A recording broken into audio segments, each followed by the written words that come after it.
Hello and welcome to the Ask the Doulas podcast. My name is Alyssa Benacloss, and today I am talking to Lainey Lipsky, a parenting coach. How are you? I'm great. How are you doing? Great. So we kind of met online and talked, what was it, last week, and then just realized we have a lot to talk about and a lot of similar clients. And with my sleep stuff, we're actually going to talk about sleep on a separate podcast, but that kind of is what got us started talking about your parenting, coaching with parents. And then thinking about how does that relate right now to this pandemic that we're all, going through together, and myself included. We're stuck at home with a kid, and I know personally, I think about my frustrations, but I forget that she's also going through this. So I don't want to forget about how is she handling this, and how do I best talk to her, and how do I, maybe help with some of the frustrations that I'm having, which are normal and to be expected. But maybe I could find better ways to cope with those. Mm-hmm. And then we got talking about the weather earlier, and the weather even affects all this. So let's just kind of, I would love to hear some ideas that you have on best ways to parent our children right now. Yeah, well, let me first start by saying I'm really glad to be here and having this conversation. And of course, we met online because how else are people going to be meeting these days, right? Like it's classic. But that I'm going through this too. And my kids are older. They're 12 and 14. So there are different considerations, but I'm in the same boat as everybody else. And I never pretend to be something that I'm not. You might see somebody in the background walking back or forth or whatever, but they still need parenting. So no matter how old your kids are, and I think your clients have younger kids typically, but just know that, whatever parenting style you're using now is training ground for as they're getting older. Like as whatever we practice when they're younger becomes our habit as they grow older. And what I see really from the parents who I talk to, and I'm just reaching out a lot these days and just trying to ask a lot of questions, what are people struggling with? I want to say that in answer to your question, the best way to parent, I wholeheartedly believe that there's not one right way to parent. There isn't. There's great information out there, but there is a right way that's going to feel right to you, Alyssa, right? Something that's going to feel right to me. We may be working with the same body of information, but it's going to sound different for you. It's going to look different in your family because your family system is different than mine. And from everybody else, we each have our unique thumbprint in our family, our unique voice, our unique soul print. And our kids are all different ages, different temperaments. So I really resist the idea that there is a best way or there is one right way to parent. What we do know is that there are, just like in medicine, when they talk about best practices, there are definitely best practices that are supported by ample research and, certainly in my world, supported by the clients who I work with and in my own experience by what I see with my own kids. And there are just a few fundamental things. Usually when you cover the basics in a really healthy, thorough way, you're kind of covering the essential ground. And I think the word essential is really, it's just so fitting for this time, right? Like there's essential business, there's essential, what is this question of essential keeps coming up. And so I think a really good place to start in figuring out the best way to parent is to ask. And so I'll throw the question back to you. What feels essential in your parenting?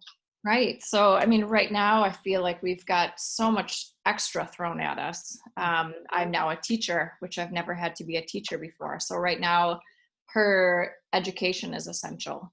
But I also own a business, and that business is essential. And I'm also a wife. And, maintaining that relationship when we're both home together and can potentially be driving each other nuts. Right. So I feel like there are a lot of essential aspects, but I also feel like the short-temperedness of, just I'm not meant to be home with a 7-year-old all day long, 7 days a week. Certainly not while you're also trying to run a business and also trying to do all the other things, right? If you were locked in and homeschooling, yes, you would be meant to do that, right? But that wasn't the plan. I would have found a rhythm by now, and maybe that's what it's going to take, is just, maybe in another month I'll have a really good rhythm. But yeah, I guess essential for me right now is the happiness of my family unit, and keeping my relationship with my husband whole, as well as my daughter happy. She's 7 and silly, and I'm just not as goofy as her classmates, and she's got to get all these sillies out, but I'm in the middle of, writing a sleep plan. And so her silliness is annoying to me. And it's just this, on and on. And I feel like this is one small part, and I have one daughter. So families who have 3, 4, 5 children, like you say, there's no one way to parent. And even within the same family unit, each child might have to be parented a little bit differently because of their temperament. But yeah, I think getting down to the core of what's essential for your family and then going from there. Yeah. And I think what, 2 things popped up for me as you were talking. Number one, I think parents feel, loving parents like you, right? Well-meaning, best meaning, you want the best for your kids, fall into this parenting trap of like, I just want my child to be happy, right? And I call it a trap because what happens when we witness our kids experiencing unhappiness or some sort of discord is then that triggers us. If we have this belief of, I just want my child to be happy, even if it's unconscious, right? It filters into everything that we do. And when we witness them having some sort of difficulty or challenge, our instinct becomes to swoop in and like fix it and make them happy. If we change that inner talk, and I'm all about self-talk and, what is our intentionality in our parenting? I want you to be happy too. But there's a trap in saying that as the goal to be happy. If we find a different frame for that, a different word for that, a rebranding, if you will, right, of what we're really after for our kids, it can take off a lot of pressure from us as parents. So I'm not saying there is what the replacement word is. I can give you some examples or some ideas, and sometimes I can just see in parents like their shoulders go down a little bit, right? One word that might be a little less loaded than I just want my kid to be happy is I want my child to learn how to be resilient, how to bounce back from things. So for example, if we were to go with that word as the intention, then what happens is when you're seeing your child struggle, when you're seeing your child have a difficult time, it's not, the instinct doesn't become, how do I swoop in and fix it to make her happy? It's, how do I sit with this and help guide her through an opportunity to become resilient, right? And that sounds like the perfect word right now, because even as adults, we have to be resilient through this unknown for an unknown period of time. Totally. And so how do we model resilience? As your child gets older, it becomes, and I have lots of clients with kids who are older, and sometimes we start when their kids are older. And, I say it's not a lost cause if your child's already 12, you're already 15, it's harder, but our brains are so plastic and our brains are resilient naturally that if we train in a different way, we will develop new habits. It's totally possible to teach old dogs new tricks when it comes to parenting. It is.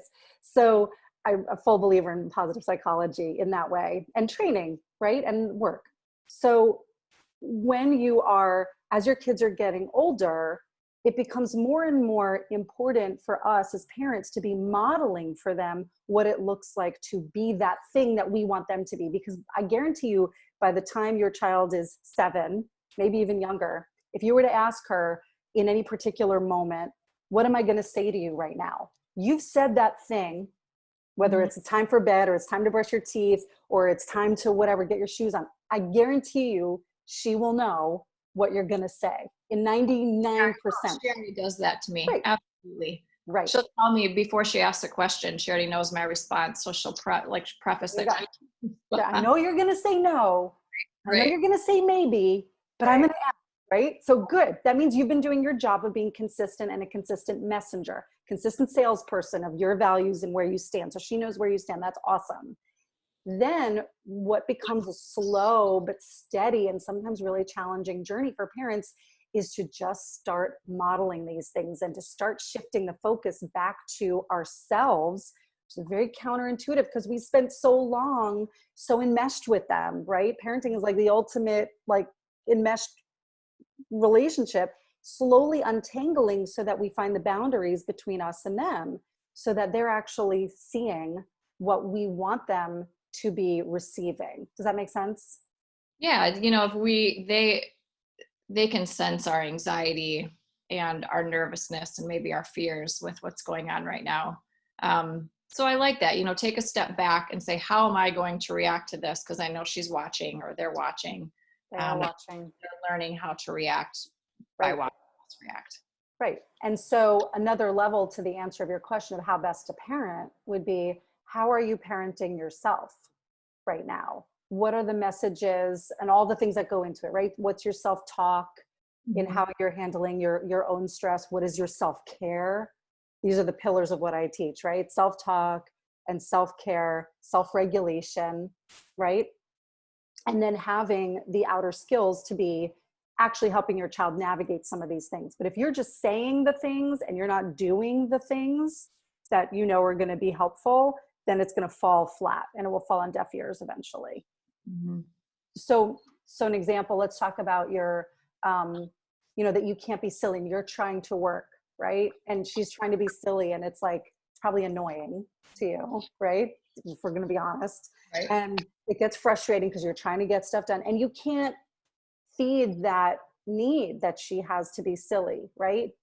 Well, what happens around that, right? It's all about awareness building. Like, do you start saying to yourself things like a lot of, I'm not trying to, coach you here necessarily, but this happens to a lot of parents who will say things like, well, that starts a whole series of self-talk in my own head, which is like, I'm a bad mom, or I can't do this, or I wasn't cut out for this, or, things have to be different now when they actually can't be different. And it just sort of drives that negative thinking further and further into feeling solid, and it stops us from feeling fluid, right?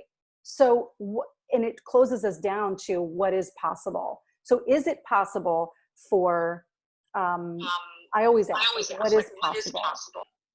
What's possible for time that you can set aside to be silly? If you're not the silly mom, maybe that's just not your thing. That's not your style of parenting. So where can she get the sillies out? Is it, could she, then that's a new conversation, right? How do we address that need without putting the burden on ourselves and having to figure it out for them? Oh, I see she's got a need to be silly. So can she perform something? Could she put on silly clothes? Could she, the possibilities there are kind of endless, but what I'm trying to do, and I feel like my particular skill with parents is to change the upfront question so that then we can open up different doors of possibility, right? Mm-hmm. It's not like, how do I get her to be entertained? It's like, how do I figure out how to meet that need or get that need met for her? And I might not be the best person. I don't, maybe sometimes it's the partner. Sometimes it's crafting, or sometimes it's a different outlet, but it doesn't have to be you. And that's one option. Another option is, could it be you? Like, could you be open to that possibility of being like, I don't know, I'm not naturally the silly mom, but like, I'm being called to this in this moment.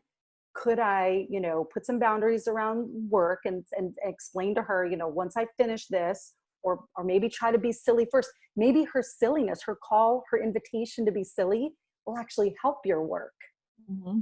What about that? What if you, like, this is how I'm just like, I get playful with this stuff, right? I'm like, what if you were like, I'm gonna really commit to being silly here. And I know it's like, for us intellects, it's like, okay, I have to like decide how I'm gonna be silly. I'm gonna make a plan for being silly. But what if you just like, my day, silliness. Schedule it in the day. I need to put on the silly makeup. I gotta find, okay, so you do that thing, you get silly, you have a frame around it. So 20 minutes, I've got 20 minutes, let's be super silly. And you just, with reckless abandon, get silly, and you hold a boundary at the end of it, and there's an end to it. Maybe you film it, maybe she watches it on the replay, there are lots of options there.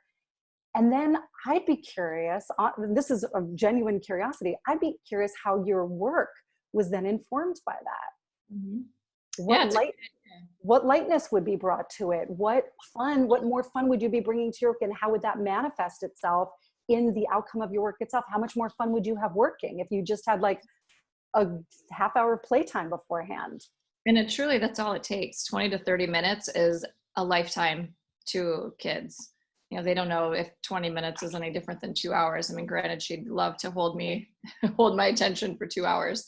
Were you But going to say hold me hostage? Yeah. I hear that a lot. Well, better for her to hold your attention or hold you hostage in a positive way than having her hold you hostage in a negative way. Because unfortunately, that's what ends up happening with a lot of parents, is they don't dive in fully with both feet for the 20 minutes. And then instead, what they get for the rest of the day is their child or their kids clamoring for their attention in negative ways. And kids are going to get, I worked with kids for years before I started working with parents. I know this one for sure, that if kids don't get it in a positive way, they're going to seek it in any way they can. And at the end of the day, they don't care how they get your full attention.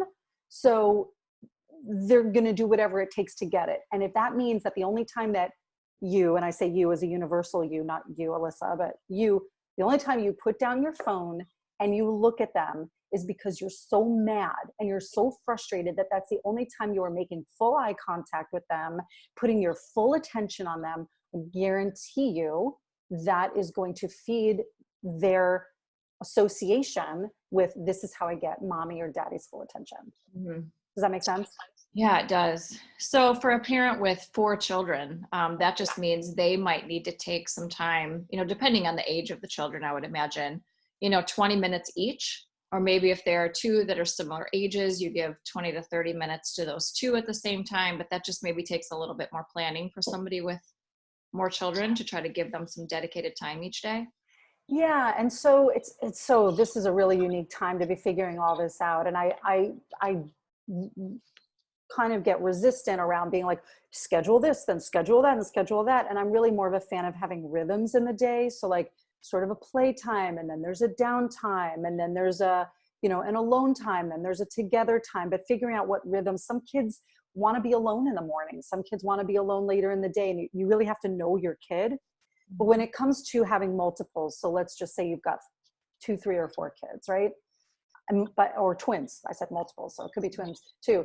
I have found that it's easiest for parents to think about dividing and conquering in one of 2 ways. Either going by age, so you take the 2 olders and do something that's sort of that age appropriate, or you take the 2 youngers and you do something that's sort of age appropriate for them, right?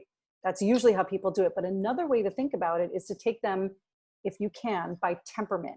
So if you've got 2 kids who are really high energy, could be an older one and if you have 4, could be your oldest and your youngest, but they're both super high energy.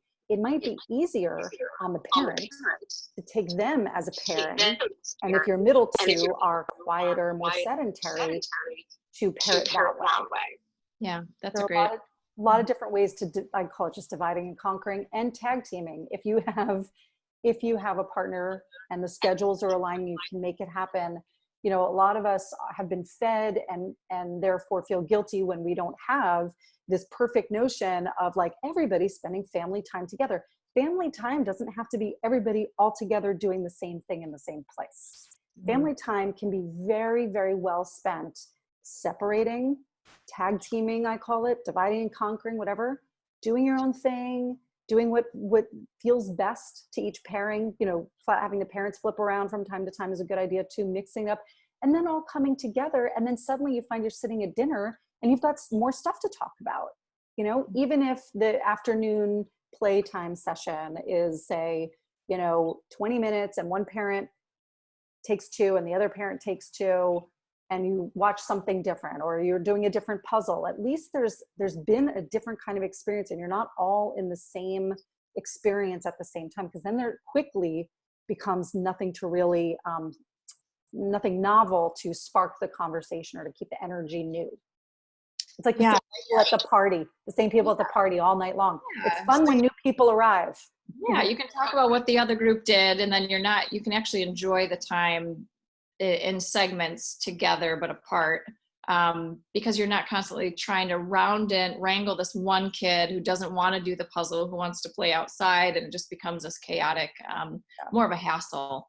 So it's a great idea too. Yeah, and I think that anytime we can look at um, getting back to this idea of essential and what is best parenting, right? Mm-hmm. Um, what is really like, what is the value that you hold? So, and then sort of letting go of how that has to be, how that has to happen, going more after the what and letting go of the how. So, one example, a client of mine, she was like, I just want to have family meals together. And her kids were older. And she was so upset that, their one child had this, violin practice after school, and another child had team practice in the evenings, and she had things going, and they weren't having dinners together. And she was so upset about it. But she was missing out on the fact that every morning her family was having breakfast together. Mm-hmm. And I was like, the idea of having a meal together once a day, why does it have to be dinner? Mm-hmm. Let's let go of the how, right? And let's look at the what. And she was like, oh, we have a meal together every day. But nothing changed in her reality. It was just looking at it differently. She's like, oh, dinners are sort of chaotic. She started calling it the dinner dance. And she's like, we're doing that. And it just, everything lightened up around it. And before that, she was just feeling so heavy about it. And sometimes all it takes is like a reframe and a perspective shift about what's going on. So getting back to what is really essential, what is your value, and where are you getting that? And, I'm not somebody who like sprinkles sunshine all over the place, but I do believe in looking at what is really going on and what is working as a starting point, and moving from there to, okay, what do we need to tweak? Because sometimes you go into something thinking, this just isn't working. It's like you miss out on the pieces that are working. You think you need a total overhaul when in fact you don't. You might just need a few tweaks. Right. So we talked a little bit before about weather, because we're on opposite ends of the country and how weather can play. And you've lived all over, and I was telling you that we just had one of our most beautiful weekends in Michigan in a long time, and it's spring and gorgeous, and it's been so cold that everyone was so happy to get outside.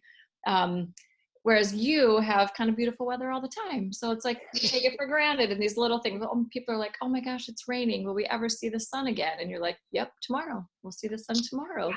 But weather plays a huge factor in our mental health. When we have a week straight of dreariness, it is really hard. And then tack on quarantine with that, right? We can't go outside. It's too cold. It's raining. It's muddy. Now you're stuck inside and you're not getting vitamin D, and you just feel it. You feel it in your core. It's almost like this heaviness just sets in. Mm. But Yeah. the sun seems to relieve it for us in Michigan anyway. Yeah, I think that's a really real thing. And, another way I spoke to somebody, I have lots of family. I'm from New York City, so I have lots of family back east too. And sometimes at least this was a week ago, maybe 2 weeks ago. So things change, as we're going through this. It's like what felt okay 2 weeks ago might not feel good now or feel okay now. But at least what they were saying 2 weeks ago was, well, when it's raining, at least I'd be inside anyway. When it's crappy out, at least I'd be inside anyway. So there is not this pull to go outside but be reined in. I think that, look, I don't have like a magic answer for that. I think the more anybody can get outside, the better. I think that, that's just science. That's not me even talking. What I also know about our own well-being, getting our kids outside and getting fresh air, they don't care if they're cold. If you bundle them up, my brother lives in Seattle, and he's a big fan of saying there's no such thing as bad weather, just bad gear. Right. True. So if you bundle up properly, you get the right rain gear on. I did a 30-day mountaineering course a long time ago in a mountain range in Wyoming. And, we were suited up for whatever came. So, we did whatever we did, whether it was raining or it was snowing or, whatever. So I believe in that too. And, so I think bundling them up and getting them outside, you may not want to be out in it. I totally get that, but let them go out, let them breathe some fresh air. For the adults, there's lots of science around this concept of getting some benefit, some of the same benefit you would get if you were to go outside by just looking outside.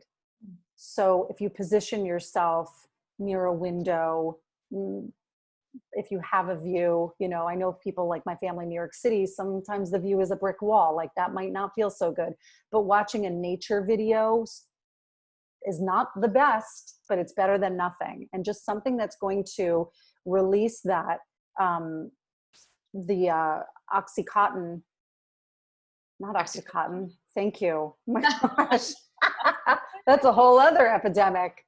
I knew the second I said that, I was like, that is not right.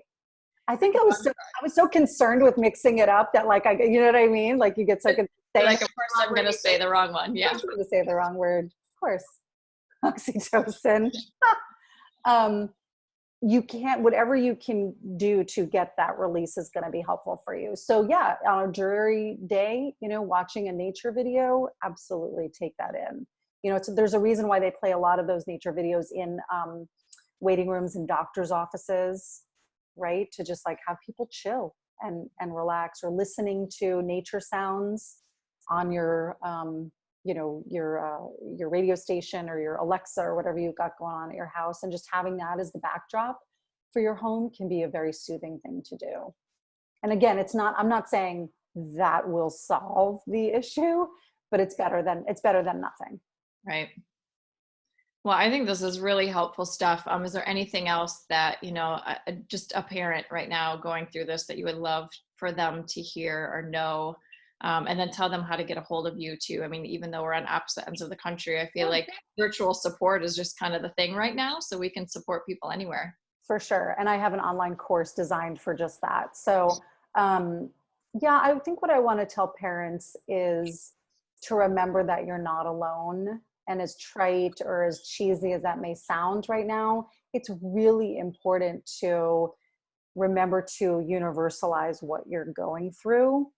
And just pay attention to how you're talking to yourself, what you're saying to yourself, because that's the stuff that will sink in and eventually will come out at your kids. So just keep your self-talk top of mind, right? Be really, really aware of what you're saying to yourself. So, you know, and just practice self-compassion, kindness, you know, make sure you're doing your best to talk to yourself the way you would talk to a really good friend, or the way you'd want a good friend to talk to you. And if that's a totally foreign concept to you, that is a practice that can be learned. It's something that I teach. And as far as getting in touch with me, my website is Positive Parenting Revolution, and I've got a free course there, and people can, you know, watch that and certainly get a lot of great information about discipline, without breaking their child's spirit and without losing their own mind, which I think is essential right now. And if anybody listening to this, you know, knows, I just want to give a special shout out to people who are like, yeah, I know parenting is hard, but like my situation, it's like really hard, like they're really struggling, then I just invite you to book a free call with me. And you can do that by going to, it's laineyLipsky.com/call. And that's a free session. And I'm happy to have a conversation, a parenting conversation, and see how I can help people. Happy to do it. That's great.